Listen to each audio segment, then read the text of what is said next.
Hey guys, welcome. May the Lord Jesus Christ bless this video, bless you and I. And in this video, I'm going to show you in 3 different ways why 0 factorial is equal to 1. And so I'll start perhaps with the least satisfying of the 3. Okay, now I have a video series on the gamma function where I show you that gamma of 1 is equal to 1. There in that video series, I also show you that gamma of n is equal to n minus 1 factorial. So watch that video series. It's very helpful if you want to learn about the gamma function. Obviously, it's not helpful like if you want to fly or like something. Okay, anyway. We know gamma of 1 is equal to 1 again through a justification I show you in that video series. And so here, since we are also know that this is true, if n is equal to 1, we see that gamma of 1 is going to be n minus, well, Lord Christ, 1 minus 1 factorial. And so 1 minus 1 is obviously 0, so we're gonna get 0 factorial. So then so gamma of 1 is equal to 1 on the one hand, but it's also equal to 0 factorial.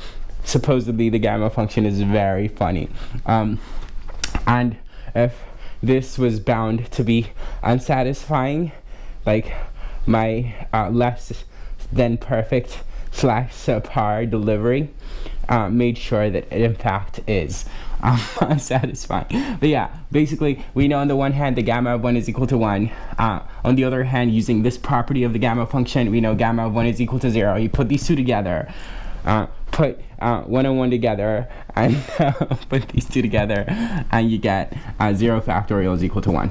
Okay, no clowning anymore. I swear, get serious. No. So let me show you a slightly more satisfying 2 other ways. Yeah? Okay, cool. This next one, I suppose, is like middle ground satisfying. So like the last one is the most satisfying. So like you're gonna like stay tuned or something. Okay. So this one is like knowing the 4 factorial over 3 factorial is equal to 4, right? Because 4 factorial is 4 times 3 factorial, right? And knowing that 3 factorial over 2 factorial is equal to 3, if we continue in this manner, we'd next write the 2 factorial over 1 factorial is equal to 2, which is true, but then by a leap of faith, we see that next we'd have to write 1 factorial over 0 factorial is, well, what should it be based on the patterns you observe there? It should be equal to 1, but we know 1 factorial is 1. So multiplying this equation on both sides by 0 factorial, we see that 0 factorial is equal to 1. You've got to admit, it's getting better. No, this is definitely a tad bit more satisfying than last, right? Okay. So the most satisfying one, right? Okay. So this one uses n choose k. Remember, n choose k, which is also denoted as NCK like this. I don't like that C. Let me redraw it. My bad, guys. NCK like this, right? What is n choose k? Remember, I have a video on it, and I said there in that video that what n choose k does is it figures out the number of ways to choose k items at a time from n items, right? Obviously, k is at most equal to n. But yeah, what n choose k does is it helps you figure out the number of ways to pick k items at a time from n items, okay? And the formula is that n choose k, this is an n, my n's and h's look alike, or so I've been told. N choose k is equal to n factorial over k factorial times n minus k factorial. Yeah? Okay. And so, what is this? What is n choose 0? First of all, what does that mean? That's the number of ways to choose nothing from n things. If you have n things, the number of ways to choose none of them from those n things is only one way. You don't choose any of them, right? The number of ways to choose nothing out of n things is 1.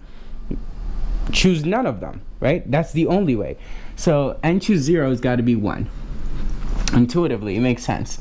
But then using the formula, we see that n choose 0 is equal to n factorial over 0 factorial, because we're saying k is equal to 0, and then times n minus 0 factorial. N minus 0 is n, so you get n factorial here. So we're saying boom, boom. And we already intuitively understood that n choose 0 is equal to 1, meaning that n choose 0 is on the one hand equal to this, where it's clear if I get rid of this and right here. So n choose 0 is equal to 1 over 0 factorial by just plugging in n and k and the formula, right? K being 0 specifically. But on the other hand, we intuitively understood that it has to be 1, because it's a number of ways to choose nothing from n things, and that's one way. Choose none of them. So we see that we get to this 1 over 0 factorial is 1. Well, from there, obviously, we multiply on both sides by 0 factorial to say that 0 factorial is 1. Okay, I hope you enjoyed this. Keep watching. Take care.